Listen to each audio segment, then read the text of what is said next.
இருங்க, உட்காருங்க உட்காருங்க உட்காருங்க.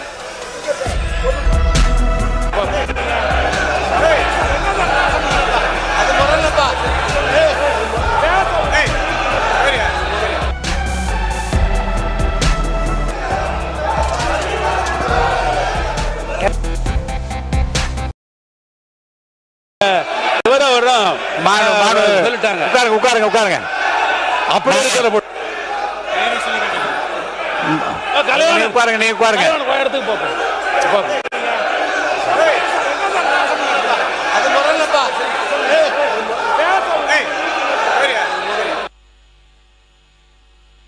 உட்காருங்க உட்காருங்க, நீங்க உட்காருங்க, நான் பேசுறேன். உட்காருங்க உட்காருங்க, நான் பேசுறேன். உட்காருங்க உட்காருங்க உட்காருங்க உட்காருங்க உட்காருங்க உட்காருங்க, நான் பேசுறேன். உட்காருங்க.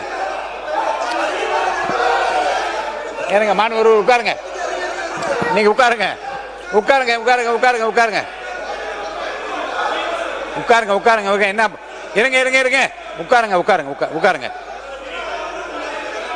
உட்காருங்க, எல்லாம் உட்காருங்க, எல்லாம் உட்காருங்க உட்காருங்க உட்காருங்க. முதல்ல மாணவர் பள்ளிக்கல்வித்துறை அமைச்சர் நீங்க ஒரு இத ஒரு உங்களுக்கு எல்லாரும் உட்காருங்க, எல்லாம் உட்காருங்க. எழுந்து ஒரு நொடி உட்காருங்க உட்காருங்க, அமைதியா இருக்கு. மாணவர் பள்ளிக்கல்வித்துறை அமைச்சர் முடிங்க. இல்ல முத விஷயம், அந்த சப்ஜெக்ட் போறதுக்கு முன்னாடி ரொம்ப நாளாவே என்னன்னா, இது நாம ஏத்துக்கொள்ளவே கூடாது. அது கொரோனாலாம் யோசிக்கணும். இப்ப என்ன நடந்தது, கேமரால காட்டினாங்களா தெரியல. அவர் மாண்புமிகு சட்டமன்ற உறுப்பினர் தான் இடத்தை விட்டு வசந்தம் கார்த்திகேயன் அடிக்கிறதுக்கு பாஞ்சு வந்து ஏவா வேலைன்னா கட்டி பிடிச்சு அணை கட்டி தடுக்கிறார்.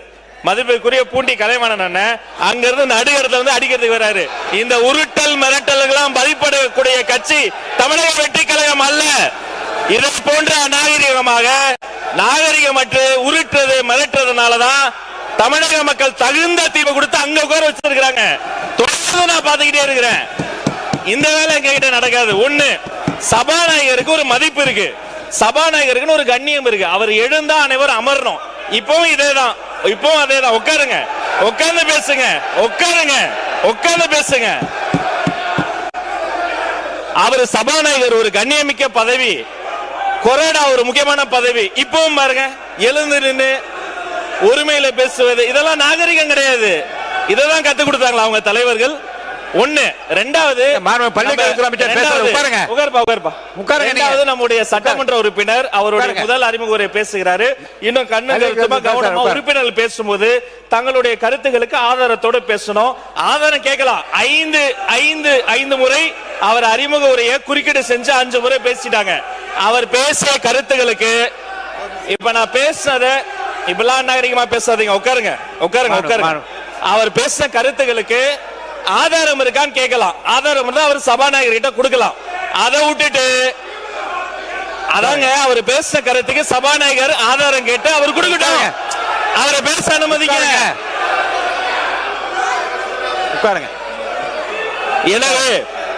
எனவே மாண்புமிகு சபாநாயகர் மூலமா நான் தெரிவித்துக் கொள்வது என்னன்னா, தயவு செய்து அரசியல் கட்சியில் இருக்கக்கூடிய அனைத்து கட்சி உறுப்பினர்கள் சபை மாண்பை முதல்ல காப்பாற்றணும். ஒரு மூத்த உறுப்பினர் ஏன்சாலே எல்லாரும் உட்கார்ந்துடும். அவர் கொரோனா ஏன்ஸ் நிக்கிறாரு, பின்னாடி இருந்து கத்துறீங்க. சபாநாயகர் ஏன்ஸ் நிக்கிறாரு, நடு கூடத்துக்கு வந்துட்டு வராரு, இன்னொருத்தர் தடுக்கிறார். இதெல்லாம் முறை இல்ல, மரபு இல்ல. முதல் முறை உறுப்பினர் பேசுறாரு, அவர் கருத்துக்கு அவர் பொறுப்பேற்றுக்குவாரு. அதுக்கு ஆதாரம் இல்லைன்னா அவை குறிப்பில் நீக்கலாம், அதுக்கு என்னவோ பேசலாம். 5 முறை குறுக்கீடு செஞ்சுட்டு அவர் ஆதாரம் வச்சிருக்காரா இல்லையா, அது உண்மையா இல்லையாங்கிறத அவர் பேச அனுமதிங்க. அப்புறம் பொறுமையா கருத்தால் எதிர்கொள்ளுங்க.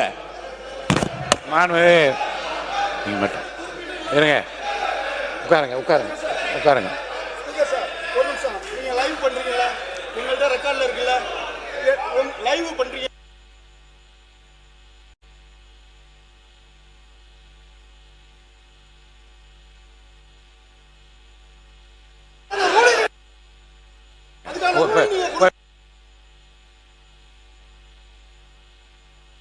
உட்காருங்க, இடத்துல உட்காருங்க, இடத்துல உட்காருங்க,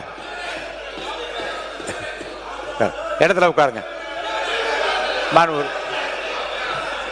மாணவ அவை உட்காருங்க.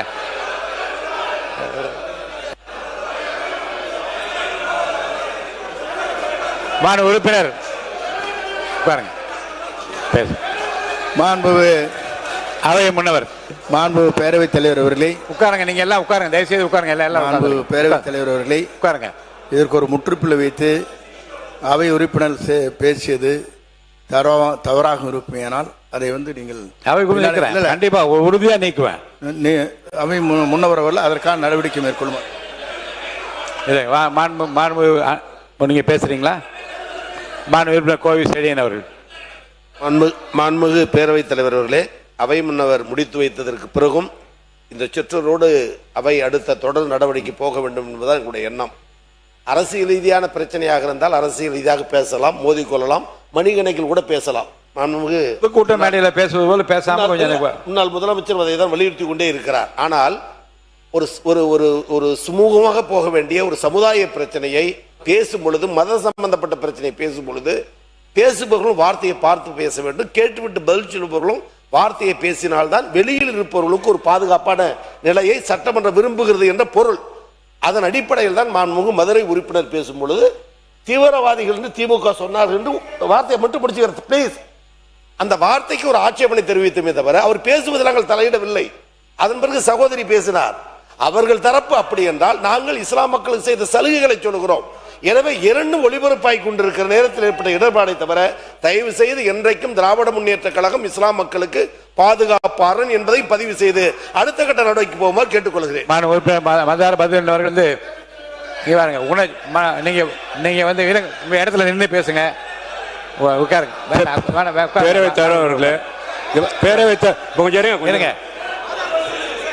பேரவைத் தலைவர் அவர்களே, பேரவைத் தலைவர் அவர்களே, பேரவைத் தலைவர் அவர்களே, பேரவைத் தலைவர் அவர்களே,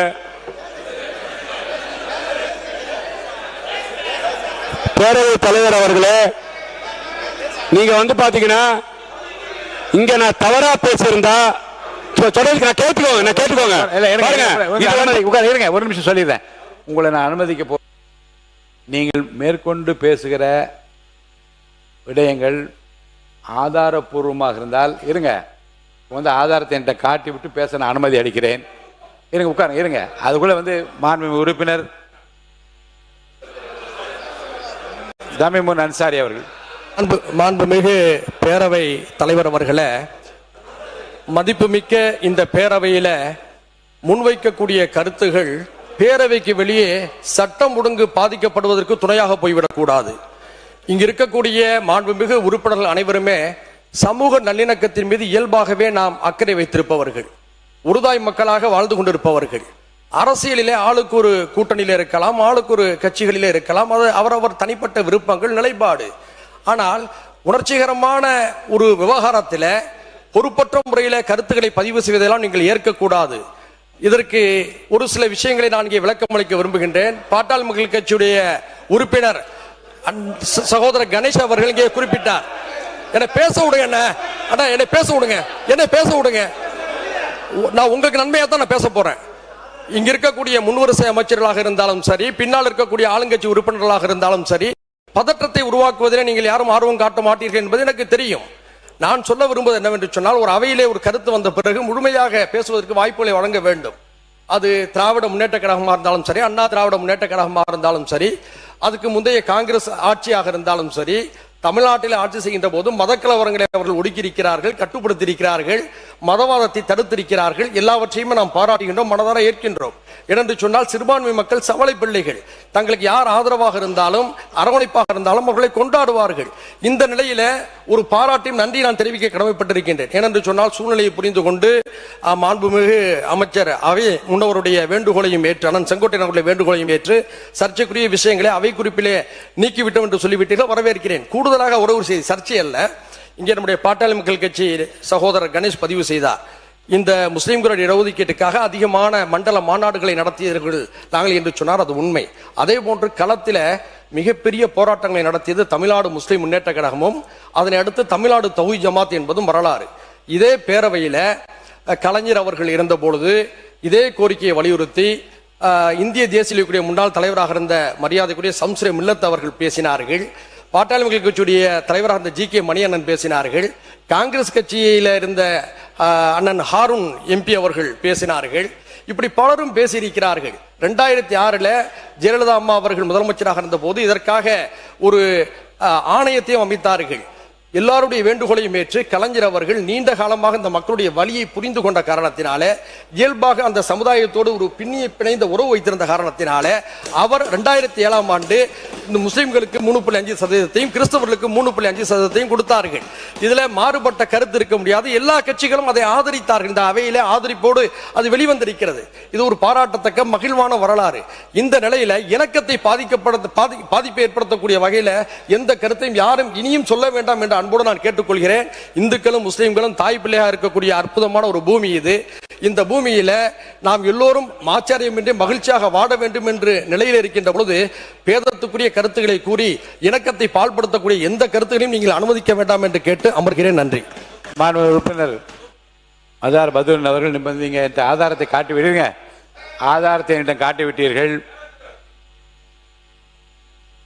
அவையின் மாண்பு கருதி, மக்களின் நலன் கருதி அந்த ஆதாரங்கள் கொடுத்திருக்க ஆதாரம் அத்தனையும் நான் ஆய்வில் வைத்துக் கொள்கிறேன். தொடர்ந்து இது குறித்து நீங்கள் பேசாமல் மற்ற விஷயங்களுக்கு போங்க. ஆதாரம் இருக்கிறது என்பதை காட்டிவிட்டால் நான் ஆதாரத்தையும் பார்த்து விட்டேன். ஆனால் அதை மிகைப்படுத்தி அவையில் வெளியிட விரும்பவில்லை. அவையில் அதை பற்றி நான் விவாதிக்க விரும்பவில்லை. ஆதாரங்களை என்னிடம் காட்டியிருக்கிறார்.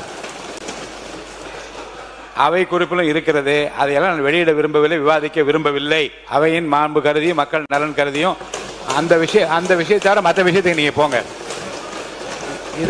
பேரவை தலைவர் அவர்களே, பேரவை அதுக்குள்ள போல பேரவையோட மாண்பை நான் கடைபிடிக்கிறேன். அன்பார்லிமெண்ட் வேற இந்த பேரவையில பயன்படுத்தக்கூடாது. நான் வந்து ஏத்துக்கிறேன். நான் கேட்கிறேன், மானிய கோரிக்கைக்குள்ள வந்துருங்க. மானிய கோரிக்கைக்குள்ள வரேன். பாருங்க, பேரவை தலைவர் அவர்களே, ஒரு தவறான வார்த்தை அந்த அவையில பேசினாலே இந்த அவையில இருந்து நீக்கிறீங்க. லைவ்ல போயிருதேன்னு சொல்லி கவலைப்படுறாங்க எதிர்கட்சிக்காரங்க. என்ன லைவ்ல போயிருச்சே, ஏன் நீங்க வந்து பாத்தீங்கன்னா ஆய்வுக்குள்படுத்தி நீக்குங்கன்றீங்க. ஒரு வார்த்தையே தவறு. ஏன்னா இந்த நாட்டில் வந்து பாத்தீங்கன்னா மாற்றுத்திறனாளிகள் அழகான பேர் வைக்கிறோம். புரியுதா உங்களுக்கு? நீங்க வந்து பாத்தீங்கன்னா எவ்வளவோ விஷயத்துக்கு நல்ல நல்ல பேரை வைக்கக்கூடிய விஷயம் இருக்கட்டும். யார் வேணா வைக்கட்டுங்க, யார் வேணா வைக்கட்டும், பேர் வைக்கட்டும்.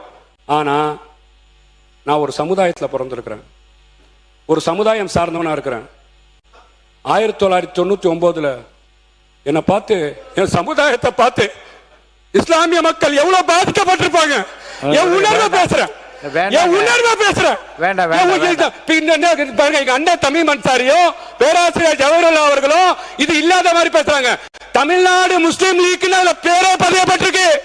எவ்வளவு வருத்தப்படுறேன், வேதனை சொல்றதுக்கு கஷ்டம் இல்லையா? மேற்கொண்டு நான் அனுமதிக்க முடியாது. இல்ல உங்க உணர்வை நான் மதிக்கிறேன். இல்ல இருங்க. இல்ல மீண்டும் இல்லைங்க, மீண்டும் 1990 நீங்க ஞாபகப்படுத்தி யாரையும் வேதனைப்படுத்த வேண்டாம், யாரையும் குற்றப்படுத்த வேண்டாம், யாரையும் காயப்படுத்த வேண்டாம். நடந்தது நல்லவையாக இருக்கட்டும், இனி நடக்க நல்லவையாக இருப்பதற்கு என்ற அந்த கருத்துக்களை மட்டும் மானிய கோரிக்கைகள் பேசுமாறு நான் கேட்டுக்கொள்கிறேன்.